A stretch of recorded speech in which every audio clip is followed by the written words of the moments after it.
महिलाओं के अत्याचार की कोई भी धारा, बलात्कार या बलात्कार के लिए प्रेरित करने की कोई भी धारा नहीं लगेगी। यदि आपने ईडी के विषय पर गिरफ्तार किया है तो पश्चिम बंगाल सरकार उन्हें ईडी को क्यों नहीं सौंपी? वह ईडी और सीबीआई के द्वारा गिरफ्तार न किया जा सके, वो पश्चिम बंगाल पुलिस की मेहमान नवाजी में चला गया है।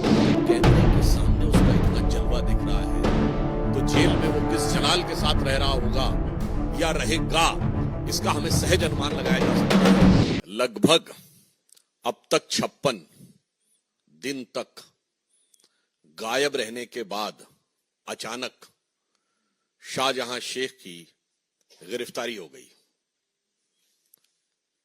अब यह सोचने वाली बात है कि जैसे ही कोर्ट ने ईडी के मामले में गिरफ्तारी का प्रिवेंशन हटाया गया, पहली बात, संदेश खाली के विषय पर महिलाओं के अत्याचार की कोई भी धारा, बलात्कार या बलात्कार के लिए प्रेरित करने की कोई भी धारा नहीं लगाई गई है।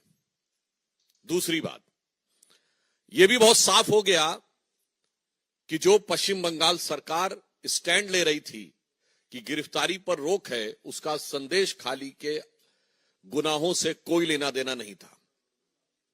तीसरी बात, उन्होंने जो ईडी के विषय के ऊपर गिरफ्तारी की रोक हटने के बाद गिरफ्तार किया, तो मैं बहुत साफ पूछना चाहता हूं कि यदि आपने ईडी के विषय पर गिरफ्तार किया है तो पश्चिम बंगाल सरकार उन्हें ईडी को क्यों नहीं सौंप दे रही है?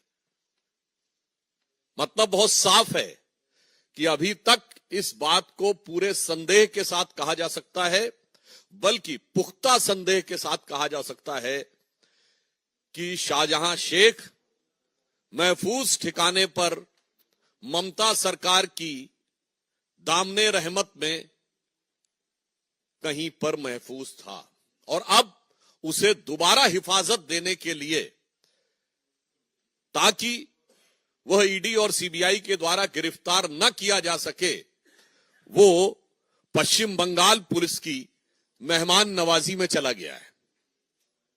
यह मैं मेहमान नवाजी शब्द इसलिए प्रयोग कर रहा हूं, यदि आप लोगों ने तथाकथित गिरफ्तारी के समय उसकी भाव भंगिमा देखी हो, उसके चेहरे के भाव और बॉडी लैंग्वेज देखी हो, और पुलिस वालों की बॉडी लैंग्वेज देखी हो, क्या आपको लगता है कि जो कुछ बॉडी लैंग्वेज थी शाहजहां शेख की, वो किसी गुनहगार की थी या किसी अदाकार की लग रही थी?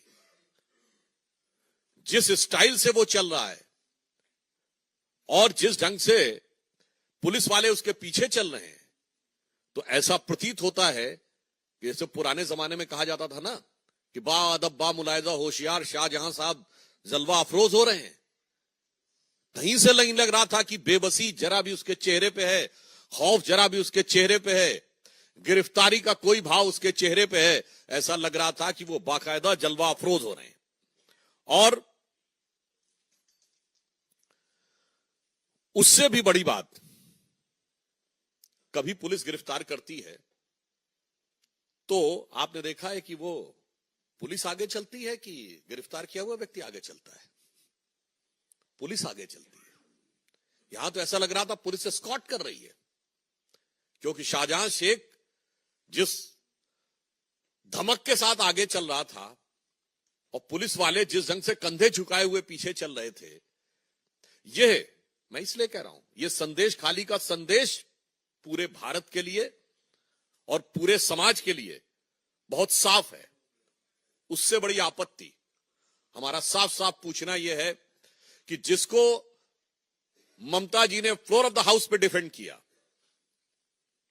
वो अचानक पुलिस के द्वारा एक लीगल प्रोटेक्शन देने के लिए, यानी अभी तक उसे सेकुलर प्रोटेक्शन प्राप्त था, अब उसे लीगल प्रोटेक्शन प्राप्त हुआ है।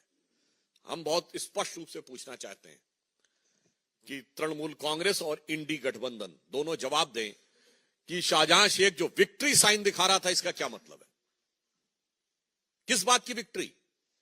महिलाओं के ऊपर अत्याचार, दमन, उत्पीड़न, बलात्कार के द्वारा उनकी जमीनें कब्जे जाने को विजय बताना, यह वही बात है महिलाओं पर यातना और अत्याचार को विजय का प्रतीक बनाना यह मध्यकालीन मुगलिया मानसिकता का प्रतीक है और 21वीं सदी में शाहजहां शेख और ममता बनर्जी की सरकार उसी को आज एक रूप में सामने दिखाई दे रही है।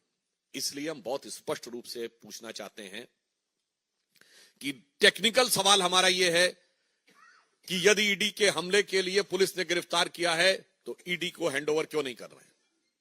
सेकंड सवाल हमारा टेक्निकल यह है कि महिलाओं पे उत्पीड़न और बलात्कार की धाराएं क्यों नहीं लगाई गई। और तीसरा सवाल यह है कि जब कैमरे के सामने उसका इतना जलवा दिख रहा है तो जेल में वो किस जलाल के साथ रह रहा होगा या रहेगा, इसका हमें सहज अनुमान लगाया जा सकता है। और चौथा नैतिक और राजनीतिक सवाल यह है कि उस विक्ट्री साइन का क्या कहना है। वीके न्यूज, राष्ट्र के नाम।